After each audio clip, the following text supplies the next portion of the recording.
दोस्तों नमस्कार। बहुत बहुत स्वागत है आपके अपने YouTube चैनल पीके क्लासेस में। मैं आप लोगों को सीटेट के बारे में क्वेश्चन से अवगत कराता हूँ। यह वैसा क्वेश्चन होगा जो आपके परीक्षा में पूछे जाएंगे। इसकी संभावना ज़्यादा से ज़्यादा है और मैं चूँकि सीटेट का परीक्षा अभी तुरंत होने वाला है, इसलिए सीटेट के लिए ही अभी फोकस है मेरा। और सीटेट में जो क्वेश्चन आते हैं, इस तरह के क्वेश्चन अक्सर आते हैं, मैं बताऊंगा। और इस तरह के प्रश्न जो है और भी परीक्षा में आते हैं, इसलिए सभी विद्यार्थियों के लिए फायदेमंद है। तो चलिए देखते हैं आज का पहला प्रश्न क्या कर रहा है सीटेट के लिए, स्पेशल फॉर सीटेट। लेकिन यह काम सारे एग्जामिनेशन में आएगा, सब परीक्षा में पूछे जाएंगे। ऐसा नहीं है कि इसमें इसी में, हर परीक्षा में पूछे जाते हैं इस तरह के प्रश्न। तो आपका ज्यादा समय नहीं लेंगे और देखिए आज का पहला प्रश्न क्या कह रहा है। क्वेश्चन है, एक स्कूल में आधे छात्र बैडमिंटन खेलते हैं, 1/4 छात्र वॉलीबॉल खेलते हैं, 1/8 टेनिस माने टेनिस खेलते हैं, 1/16 शतरंज और बाकी तैराकी के लिए जाते हैं। यदि वॉलीबॉल खेलने वाले छात्रों की संख्या 160 है तो कितने छात्र शतरंज खेलते हैं। तो देखिए, इस तरह को प्रश्न को बनाने के लिए मैंने आपको पहले भी बताया था, फिर आपको अवगत करा देते हैं। मान लिया जाए कि विद्यार्थियों की संख्या, माना कि विद्यार्थियों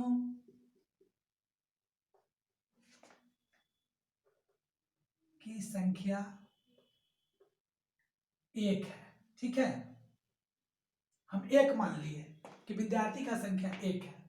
अब देखेंगे कि किसका वैल्यू इसमें दिया हुआ है। जैसे 1/, स्कूल में आधा छात्र, तो आधा छात्र का मतलब हो गया 1/2। ये क्या खेलते हैं, बैडमिंटन खेलते हैं, तो यहां लिख दीजिए बैडमिंटन, ठीक है। 1/4 वॉलीबॉल, 1/4 वॉलीबॉल,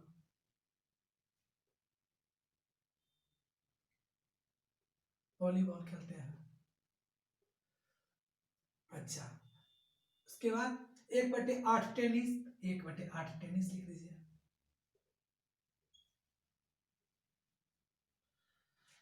1/16 शतरंज खेलते हैं, 1/16 शतरंज,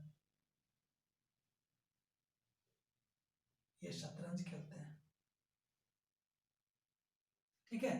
और बाकी तैराकी के लिए जाते हैं, और जो बच गया वह तैराकी के लिए जाते हैं। यदि वॉलीबॉल खेलने वाले छात्रों की संख्या 1/160 है, सॉरी, वॉलीबॉल खेलने वालों छात्रों की संख्या 160 है तो कितने छात्र शतरंज खेलते हैं। तो देखिए, तो वॉलीबॉल खेलने वाले छात्रों की संख्या 160 है और इसमें कितना है, बटा में कितना है, 1/4। तो देखिए 1/4 है, लेकिन छात्रों की संख्या कितना है, 160, ठीक है। तो कह रहा है तो कितने छात्र शतरंज खेलते हैं। तो आप जानते हैं कि ऐसे में क्रॉस मल्टीप्लाई हो जाएगा, 4 गुने 160, तो 1 का वैल्यू निकल जाएगा। तो कितना हो जाएगा, 0, 6 चौका 24 के 4 हाथ में 2, 4 हाथ 6, 640 हो गया। तो 1 का वैल्यू 640। हम विद्यार्थियों की संख्या माने थे 1, तो विद्यार्थियों की संख्या 1 माने थे और 1 का वैल्यू हो गया 640। अब कह रहा है तो कितने छात्र शतरंज खेलते हैं, तो हमको पूरा विद्यार्थी 640 मिलिए पता चलिए गया। अब देखिए फ्रैक्शन में देखिए कि कितने छात्र शतरंज खेलते हैं। तो शतरंज कितने छात्र खेलते हैं, 1/16, तो 1/16 गुने है 640। इसको जो कैलकुलेशन करके आएगा उतने छात्र शतरंज खेलते हैं। तो 16 चौका 64, 4, ये 0 है तो 0 लगा देंगे, यानी 40 छात्र, 40 छात्र जो है आपको शतरंज खेलते हैं। शतरंज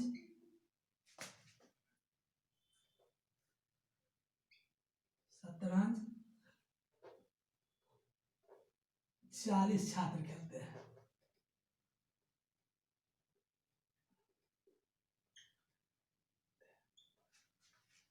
देखिए, इस तरह के प्रश्न को बनाने के लिए इतना करने की जरूरत भी नहीं है। हम देखेंगे कि ये 1/4 जो कह रहा है, 1/4 किसका वैल्यू है, वॉलीबॉल, और संख्या कितना है 160, तो 1/4 का वैल्यू 160, तो 1 का वैल्यू निकाल लेंगे और बस वैल्यू कैसे निकाल लेंगे, तो 4 में 160 को गुना कर देंगे तो 640 आ जाएगा, उसमें 1/16 से गुना कर देंगे, बस वैल्यू आ जाएगा 40, आपका आंसर आ जाएगा। इतना करने के लिए जरूरत नहीं है, मैं आपको समझाने के लिए इतना डिटेल से बताया हूँ। चलिए अब अगले प्रश्न में आते हैं। अगला प्रश्न है 18.3/4 में कितने चतुर्थांश है। ऑप्शन देखिएगा, 35 दिया है, 68 दिया है, 75 दिया है, 72 दिया हुआ है। ऐसे तरह इस तरह के प्रश्न को बनाने के लिए 18.3/4 है, इसको तोड़ दीजिए, 18 चौका 72, इसमें गुना कर दीजिएगा, 3 जोड़ दीजिएगा, 72 और 3 75, 75/4। इसमें जो है ना चतुर्थांश हो गया 4, चतुर्थांश हो गया 4,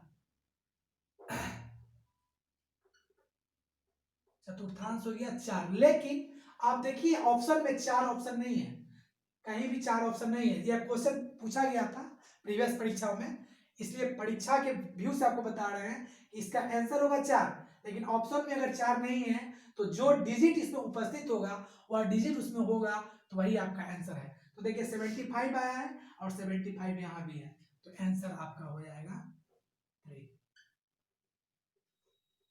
ऑप्शन नंबर 3 75 आंसर हो जाएगा।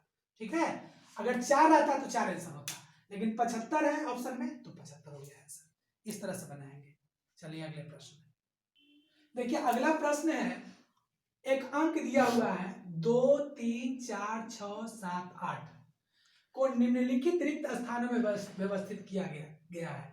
मतलब ये रिक्त स्थान है, यहाँ पर है, ये 3 गो है, यहाँ भी है 1 2 3 6 गो रिक्त स्थान है दिया गया है। इसको व्यवस्थित करना है, मतलब इसको इसमें सजाना है। योग करने पर अधिकतम संभव संख्या क्या होगी, तो इसको जोड़ने पर, मतलब इसमें सजा देना है और इसको जोड़ने पर ज्यादा से ज्यादा संख्या क्या होगी, यही अब लाना है ना। तो देखिए आप पहले इसमें ऑप्शन पर चले जाइए, तो देखिए फर्स्ट ऑप्शन है 1308, दूसरा ऑप्शन है 808, तीसरा ऑप्शन है 1605, चौथा ऑप्शन है 1560। तो हम पहले देखेंगे कि इसमें सबसे ज्यादा ऑप्शन, मतलब सबसे ज्यादा संख्या कौन है। देखिए आप देखिएगा यहाँ पर 1605, तो हम प्रयास करेंगे कि इसको जोड़कर पहले 1605 लाए, क्योंकि ऑप्शन में जो सबसे ज्यादा संख्या है और इस क्वेश्चन भी कह रहा है अधिकतम संख्या लाने के लिए, तो हम देखेंगे 1605 आ रहा है कि नहीं, इसको व्यवस्थित करके। अगर 1605 आ गया तो ये आंसर सही हो गया, अगर नहीं आएगा तो फिर हम दूसरे ऑप्शन में 1560 पर ट्राई करेंगे, अगर ये आ गया तो ठीक है, और नहीं तो फिर तीसरे ऑप्शन में देखेंगे। तो देखिए, तो हम 1605 के लिए हम ट्राई कर रहे हैं, 1605 आता है कि नहीं। तो इसके लिए हम क्या काम करेंगे, लास्ट में है 5 है ना, यहाँ पर 5 है, तो इधर शायद राइट साइड फर्स्ट, मतलब फर्स्ट लेटर जो होता है अंक होगा वह 5 होगा। तो देखिए, तो 3 और 2 अगर हम जोड़ देते हैं, 2 और 3, तो इसको जोड़ने पर 5 आ जाता है। ठीक है, अब आता है 0 है ना, तो 0 कैसे आएगा, अगर 6 और 4 जोड़ देते हैं तो 6 4 10 आ जाता है, तो 0 आ जाएगा। तो देखिए 6 और 4 10 के शून्य हाथ में 1। अब है 16 कैसे आएगा, तो यहाँ 7 है और 8 है, अगर 7 8 को जोड़ देते हैं तो 7 8 15 हो जाता है और 1 हासिल 16। तो ये तो आ गया, 1605 आंसर आ गया। अब यहाँ 8 लिख देंगे और यहाँ 7 लिख देंगे, यानी हम लोग का जो सोचा हुआ है वह सही ऑप्शन है। 3 2 5, 6 4 10 के शून्य हाथ में 1, 8 7 16, 8 7 15 1 16, 1605, यानी ऑप्शन नंबर 3 सही हो गया, ऑप्शन नंबर 3 आंसर हो गया। देखिए इसको कैसे किए हैं, तो देखिए 1605, 5 लास्ट में है, तो हम देखेंगे कि 5 कैसे आएगा, तो 3 और 2 को जोड़ देंगे तो 5 आ जाएगा, तो 5 आ गया। फिर यहाँ पर देखिए 0 कैसे आएगा, 6 और 4 को जोड़ देंगे तो 6 4 10 के शून्य 0 आ जाएगा, 1 हासिल आ जाएगा। अब 16 कैसे आएगा, तो 8 7 15 1 16, इसका 1 हासिल जोड़ देंगे तो 16 आ गया। तो 1605 इसमें सबसे अधिक है, तो यही आपका आंसर होगा। अगर इस तरह से नहीं आता तो हम दूसरे ऑप्शन में जो सबसे ज्यादा है उस पर हम ट्राई करते हैं। ठीक है, इस तरह से बनाइएगा। नेक्स्ट प्रश्न है, दीपा एक डाकघर में पत्र और पार्सल डाक से भेजने के लिए जाती है। पत्र और पार्सल डाक से भेजने के लिए जाती है। डाक की दरें इस प्रकार की है। पत्र का भार 20 ग्राम या उससे कम 5 रुपया, माने 20 ग्राम हो या उससे कम हो 5 रुपया लगेगा पत्र के लिए। प्रत्येक अतिरिक्त 20 ग्राम के लिए 2 रुपया। ठीक है, ये पत्र का हो गया। पार्सल का भार है 50 ग्राम या उससे कम के लिए 5 रुपया पार्सल का भार। अच्छा, प्रत्येक अतिरिक्त 20 ग्राम के लिए 3 रुपया। ठीक है, देखिए इस प्रश्न क्या कह रहा है, कह रहा है दीपा 2 पार्सल क्रमशः 250 ग्राम और 300 ग्राम भार के और 2 पत्र क्रमशः 20 ग्राम और 35 ग्राम भार के भेजना चाहती है, उसे कितना डाक शुल्क देना होगा। तो देखिए इसको बनाने के लिए कैसे बनाएंगे।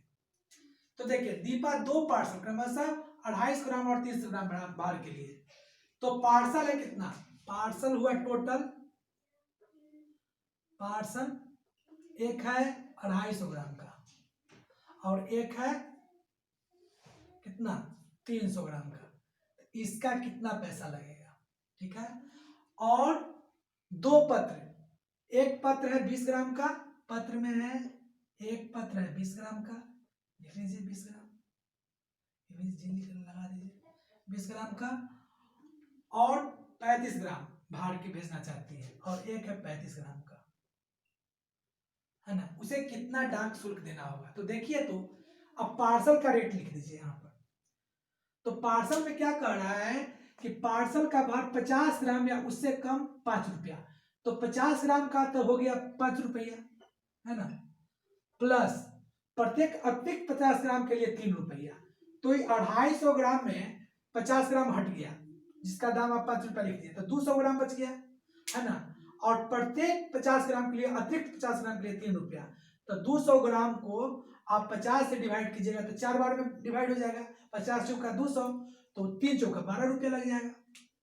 जितने बार में डिवाइड लगेगा उतना में इसे गुना कर दीजिएगा 50 से, 12 रुपया। अब देखिए 300 ग्राम फिर एक पार्सल है, तो इसको क्या कीजिएगा, 50 ग्राम का हो गया 5 रुपया, और फिर कितना बच गया, 250 ग्राम अतिरिक्त हो गया, 250 ग्राम अतिरिक्त, तो 250 को 50 से भाग दीजिएगा तो 50 पचे 250, 5 में कट जाएगा, तो 3 पचे 15 रुपया, जितने बार में भाग लेगा उतना से इसमें गुना कर लेना है, 15 रुपया हो गया।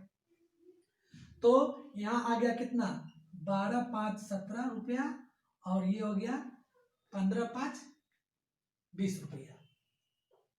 ठीक है, इस तरह से।